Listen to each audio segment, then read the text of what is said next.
बंधू बहिणींनो नमस्कार. सगळ्यांची नमस्कार. हे बघा बहिणींनो भावांनो, हे बघा माझी होमिओपॅथिकची दवाई. मला एवढी दवाई खावा लागते. हे बघा एवढी दवाई खावा लागते या. काय सांगू बहिणींनो. हे बघा ही बीपीची गोळी ही तर पहिल्यापासून चालूच आहे. बघा ही पैसे नव्हते तरी पण हे बघा सरकारीमधून आणली. हे बघा ही बीपीची गोळी सरकारीमधून आणली. आणि हे बघा ही ही म्हणजे दुसऱ्या गावाला जाऊन हे बघा ही दवा गोळी दुसऱ्या इथं नाही भेटत. दुसऱ्या गावाला जाऊन हे बघा ही दवा गोळी आणलेली आहे. आता कोणत्यातले औषधं संपले तर अर्धे बिर्धे आहेत औषध.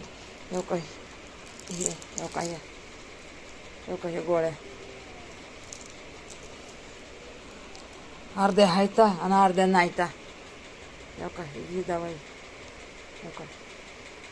आता ह्याच्यातली शुगरची दवाई कोणची आहे ना ती पण आता मला कळा नाही. आता बारक्या लेकराला उठवते. आता ह्याच्याबरोबर बघा जोडी कोणची खायची ना आता मला कळत नाही तर मी कशी खाणार बहिणींनो. आता कोणची ह्याची जोडी ही आहे काय ही आहे मला काहीच कळत नाही. आता काय ही आहे काय बघा ही आहे का शुगरची कोणची आहे मला आता काय कळणार आहे. आणि आता ह्याच्या जोडीला हे खायची पाण्यामध्ये 2 थेंब टाकून. आपलं 2 नाही बहिणींनो 2 नाही हे 20 थेंब आणि हे 20 थेंब. आता कोणची ती शुगरची आहे का ही शुगरची आहे काय माहिती आहे का. आता हे 2 ती आहे का ही आहे का ती आहे माहीत नाही मला. आता मला कसं कळणार. आणि ही तर असंच ते 10 थेंब खायचे प्यायचे पाण्यात टाकून. या पाण्यात टाकून काचाच्या कपामध्ये प्यायचं. काचाच्या कपात पाकिटात पैसा पण नाही. आता माझ्या 50 रुपये पाकिटात पडले ते या. आणि दिवस जायचा आहे काय करणार तुम्ही सांगा. 2 दिवस झाले कामाला बी गेले नाही काहीच नाही. तब्येत बी जरा बरी नाही आहे. काय करणार भाऊ बहिणींनो.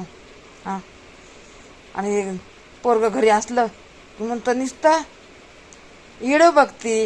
इडं आम्हाला बघू देत नाही. पिक्चर बघू देत नाही. कार्यक्रम बघू देत नाही. नुसते इडं बघते नुसते. आता मला नादच लागलाय तुमचे इडं बघायचं तर मग मी काय करणार. मग मला म्हणतात कुणाचं इडं बघते सांग बरं. तर मग मला नाही का मला नुसतं नाव येतंय राधाताईचं आणि पूनमताईचं. जास्त करून मी पूनमताईचेच बघितलेले आहेत इडो. आणि ते दुसऱ्या भाऊंचे इडो नाही का. आता मला नावच येत नाही तर मी काय सांगू कुणाला. बघा आता हे पाण्यात टाकून ती दवाई प्यायची आणि ह्या गोळ्या तर ह्याच्या आहेत बीपीच्या आहेत. या गोळ्या तर आता पाण्यासंग खाते. हे गोळ्या काय सांगू भावा बहिणींनो तुम्हाला. माझे लय मी संकटमध्ये असल्याने असते. मी असंच आहे बघा असंच तरी तुमच्या संग बोलते नाही का तुम्हाला. मी कुणाला सांगणार हो. मी कुणाबरोबर बोलत नाही आणि माझ्याबरोबर कुणी बोलत पण नाही. मी तुम्हालाच बोलते आणि तुम्हालाच सांगते. काय बी असलं तरी पहिलं देवापुढं बसून सांगायचे. आता तुम्हालाच सांगते मी. देवापुढं रात्रीच्या 1:30 वाजूस तर बसते आणि देवाचं नाही का आता झोपा म्हणलं तर मग असं वाटते माझ्या आया बहिणीबरोबर काहीतरी मी बोलू का टाकू व्हिडिओवर. तर ते टाकत पण नाही ते लेकरं. त्यांच्या नाही का बाबा चॉकलेट देते काहीतरी कुरकुरे आण असं 10 रुपये देते 5 रुपये देते असं म्हणून मी हे बघा टाकून घेते लेकराकडून. एकाच लेकराला कळते त्या मोठ्या पोराला बारक्या पोराला नाही कळत एवढं. बहिणींनो खाते मी बीपीची गोळी ठेवते.